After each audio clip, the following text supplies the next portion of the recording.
Now we're back with Medicinal Chef Dale Pinnock, who is here to answer all your questions. Dale, thank you so much for staying with us today. Oh, it's a pleasure. Great. Now, earlier on, we cooked some really healthy food and we talked all about nutrients and how important they are. And really some simple things like sunflower seeds and what's the other seeds we used earlier on? Pumpkin seeds and hemp seeds. Yeah, so full of zinc and so easy to add to your diet.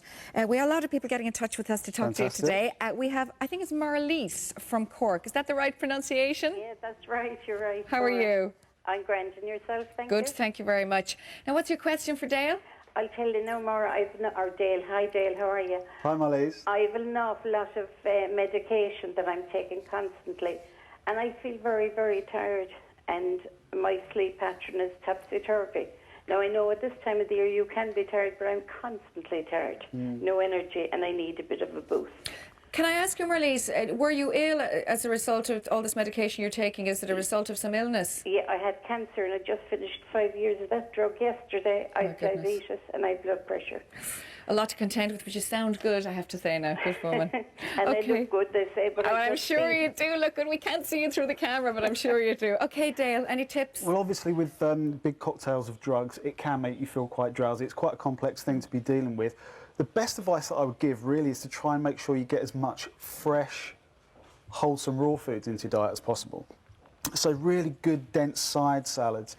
And I'm not talking about like flimsy pieces of lettuce and a limp piece of cucumber. Things like red peppers, baby spinach, chard, things like that. All of those foods are really, really nutrient dense. And when you don't cook them too much, it keeps all of those nutrients intact, and that can give you a little bit of a boost. Okay. We spoke, I don't know if you saw it earlier on, Marlies, we made a really good juice, which is great for inflammation. Would juicing be a good idea for Marlies at this stage? Juicing is a fantastic way of getting more raw foods into your diet and more fresh foods, for the simple reason you can just run all those things through a juicer and you can get in so much in one small little package. Excellent. And you can pick up juices for next to nothing, and you can just throw bags of spinach in there and any fruit that's on the turn, run all that through, and it tastes really, really good. Good bright green vegetables. Maybe Absolutely. That's a good way to go, Marlies. Does that help you? Yeah, that's great. Thanks very much. Now, in your cookbook, if I got that, was there extra recipes that would help me? Oh, yes. Yeah, there's just lots of practical tips on how you can incorporate more nutrient-dense foods into day-to-day life, yeah. I was reading it over the weekend, Marlies, and they're all very easy, and if I can make them, you can make them, I assure you. Thanks very much. Thanks very much for getting in touch. Bye. Another viewer here, Bernie, rang and she said, I'd love to find some food tips for MS and fatigue. I'm often too tired to prepare healthy food and end up opting for something handy. That's kind of the same as Marlies there, isn't it? I mean, with MS, one of the most important things is making sure you've got a good intake of essential fatty acids. Okay. Obviously, with MS, the immune system, for whatever reason, has started to attack the myelin sheath. This is the fatty outer lining of nerve cells within the central nervous system. Basically, our body requires a good intake of the right types of fat to actually maintain the structure of that outer lining. Things like oily fish, nuts and seeds, like the seed butter that we used earlier. Even looking towards supplements like fish oils and flax oil, those kinds of things. Just making sure you've got a constant intake of those fats on a daily basis. Olive oil, using olive oil in your diet as well. Maybe in its raw state would be better than maybe cooking with it. Would that help? That's better for heart health, really. The oleic acid in there is very, very beneficial for the health of the heart. Okay, so oily fish is the trick there, and maybe a supplement. Yeah, there's a fatty acid called EPA, and that's the real key, and you get that more from fish than any other fat source. And just it's important actually on that, because you have EPA and EFA, and when you're looking at the back of the, say, fish oils, is it important to have an EPA higher than EFA? Okay, well, EFA is literally the term to describe the actual fatty acid, the essential fatty acid. When you look on there, you'll see EPA and DHA. You want to make sure you've got the highest EPA content you can find. Okay, very good. All right, Geraldine in Cavan rang in. I just finished having chemo. Is there any food I could take to help my body deal with the chemo? Again, like Marlies. Similar to the first caller, as much nutrient-dense food as possible. Okay. So lots and lots of brightly coloured fruits and vegetables. Okay. Louise from Kilkenny got in touch here. I suffer from anxiety attacks. I often feel drained of energy and lightheaded. Any food that can boost my energy and also help her get a good night's sleep? Well, if you sleep better, you'll probably feel slightly more wide awake. Bananas are fantastic. They contain an amino acid called tryptophan.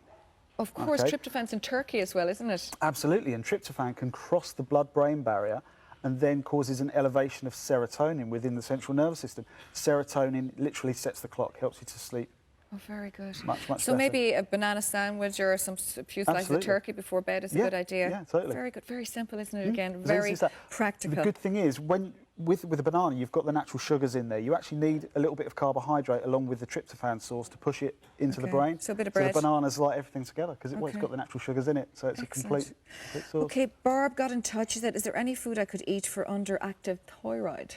Underactive thyroid. This is a real difficult one. I would tend to avoid supplements unless you're under the right guidance. With foods, it's going to be things like seaweeds. Really? So what would you take a seaweed supplement? I know in the health store you can buy seaweeds broken up and you can put them into your food and all that. Yeah, gorgeous seaweed salads, absolutely, because they're very high in the mineral iodine. And iodine is the compound that the thyroid gland uses to regulate its function. Very good. Hannah in Cork, my son has colitis. Would Dale suggest he should eat? What should Dale suggest he should eat to help him? Obviously, the biggest thing for long-term care is work with a good practitioner. But in general terms, lots of anti-inflammatory foods. Again, the essential fatty acids, because they help the body to regulate the inflammatory response. Things like ginger, pineapple. Ginger, you might think, is a little bit harsh because it's so spicy, but because it triggers those anti-inflammatory effects, it can actually be really beneficial. Hannah, yeah, we actually cooked, or should I say we made up a lovely smoothie earlier on with pineapple, ginger and celery, and that would be very good for your son. Yeah. Louise, who else do we have here? Oh yeah, a viewer got in touch. Please advise on food for lowering cholesterol. I want to avoid the drugs. Right, okay, there's lots of things here. The pumpkin seeds we spoke about contains the beta-cytosterol. That stops your body actually absorbing cholesterol through the gut.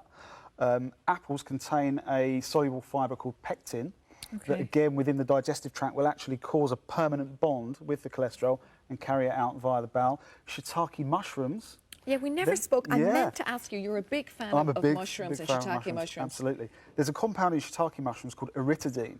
Okay, this actually reduces the production of LDL cholesterol, but at the same time causes a slight elevation in HDL. Then the big one of all of them is garlic. Really? So LDL cholesterol you want to lower and HDL is your good cholesterol? The thing is, there's only one cholesterol. I mean, cholesterol is cholesterol, but the LDL and the HDL, you could look at those as being like two different bus routes, okay? One bus going into town, one going out. Okay. The LDL carries cholesterol that's just been made in the liver out into other tissues in the body, whereas the HDL carries it back for breakdown and removal. Okay. If you have too much LDL, you've got too much cholesterol being deposited in the tissues. Okay, very good.